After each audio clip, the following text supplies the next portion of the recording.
தமிழ்நாடு இப்போது திமுகவின் மோசமான ஆட்சியிலிருந்து விடுபட துடிக்கிறது. தமிழ்நாடு இப்போது பிஜேபி என்டிஏவின் அரசினை விரும்புகிறது. இந்த மேடையை பாருங்கள் நண்பர்களே, இந்த காட்சியை பாருங்கள் நண்பர்களே.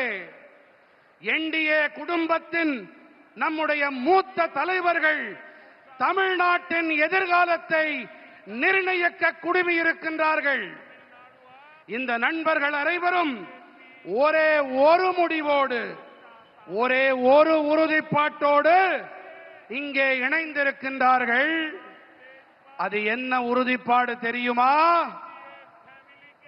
தமிழ்நாட்டை நாம் திமுக அரசிடமிருந்து விடுவிக்க வேண்டும் என்பதே அந்த உறுதிப்பாடு. நாம் தமிழ்நாட்டினை வளர்ச்சியடைந்த பாதுகாப்பான ஊழலற்ற மாநிலமாக மாற்ற வேண்டும். இதை என்னால் தெளிவாக காண முடிகின்றது. திமுக அரசாங்கத்தின் முடிவுரைக்கான கவுண்ட் டவுன் தொடங்கிவிட்டது.